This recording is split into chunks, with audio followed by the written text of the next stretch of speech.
Bonjour, je m'appelle Priscilla, je suis professeure à l'Institut linguistique Alphabet à Nice. Je suis d'ailleurs niçoise d'adoption.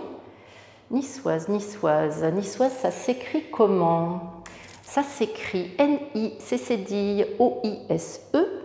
Vous avez bien entendu, je répète. N-I-C-C-D-I-O-I-S-E, niçoise. Vous voyez, les lettres de l'alphabet en français, c'est pas si facile que ça. Voici le programme des 2 leçons que nous allons avoir ensemble au sujet de l'alphabet français. Aujourd'hui, je vais vous expliquer comment on épelle un mot, c'est-à-dire comment on prononce les lettres qui composent ce mot. Et dans une prochaine leçon, nous travaillerons sur les particularités phonétiques et autres de l'alphabet français. Bien entendu, il faut rappeler qu'il y a en français 26 lettres. 26, ça fait beaucoup, non? Mais j'ai un petit truc pour vous aider à la fois à les prononcer et également à les mémoriser. Il y a 26 lettres, mais seulement 7 prononciations différentes pour les lettres de l'alphabet. Nous allons travailler avec un tableau composé de 7 colonnes que vous voyez ici. En haut de chaque colonne, il y a un symbole phonétique qui représente le son des lettres ou de la lettre. Les colonnes sont les suivantes.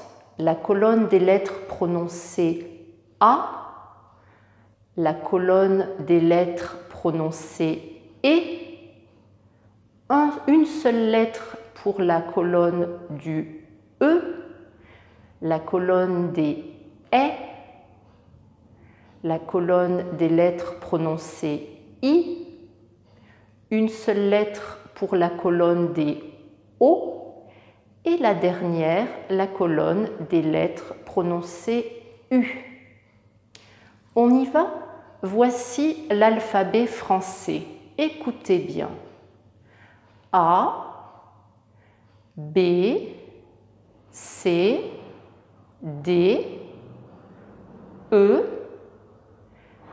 F, G, H, I, J, K,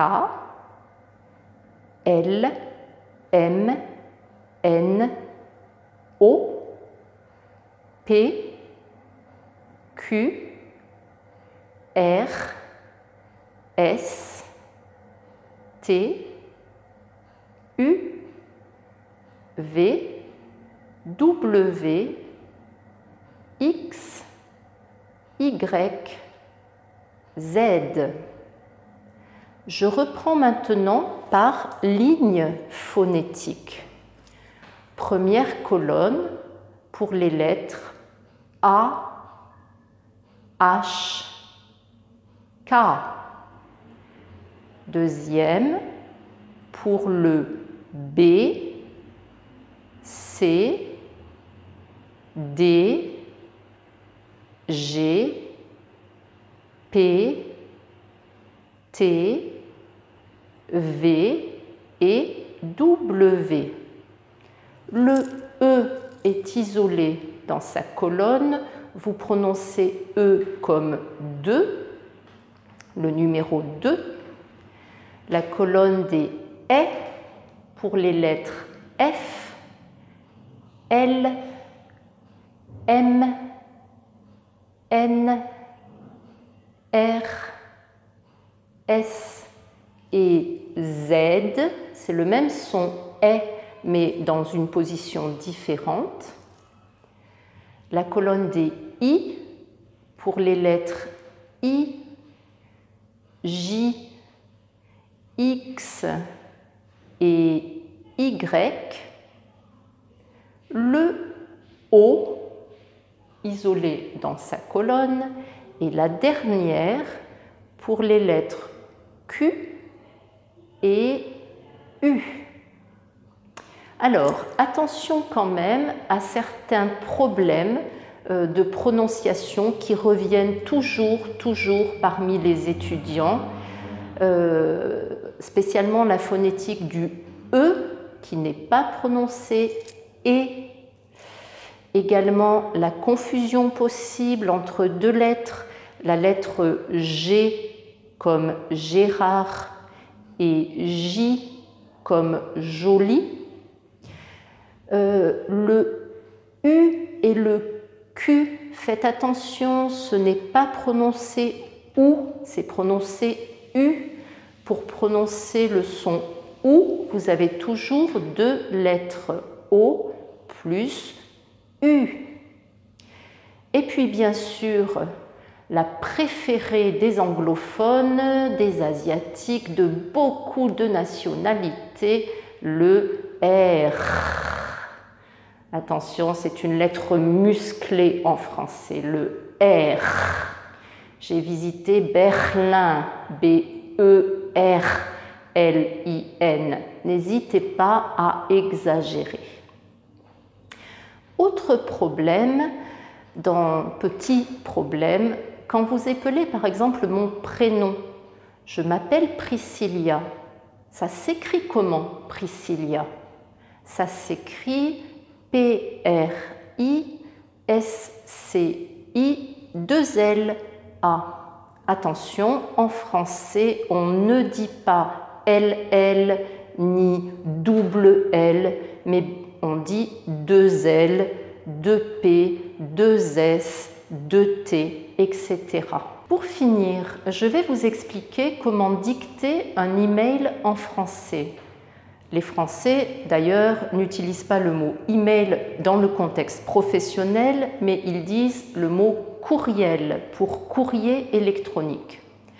En général, un courriel s'écrit en lettres minuscules et sans accent. Si vous voulez tout savoir sur les accents du français, je vous donne rendez-vous pour notre deuxième épisode concernant l'alphabet et ses particularités. Mais pour l'instant, mon adresse professionnelle, c'est PEDAGOGIE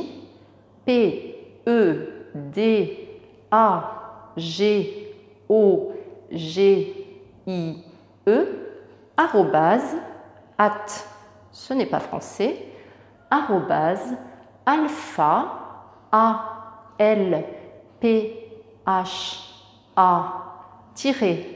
b.fr. Alors attention, le tiret a deux possibilités, tiret du haut ou tiret du bas. Quand on dit tiret, en général, c'est le petit symbole du haut. Voilà, vous pouvez m'écrire pour me proposer d'autres leçons de phonétique. On se retrouve pour le deuxième épisode concernant les particularités du français. Vous retrouverez toutes les informations dans la description. Un maximum de pouces bleus et à très bientôt. Bye bye, sayonara. Bye bye, au revoir, tchuss. Et nous allons travailler avec un A-L-P-H-A point fuck. C'est pas fuck non plus. Pas fuck. J'ai dit fuck. Alors, E-D-A G-I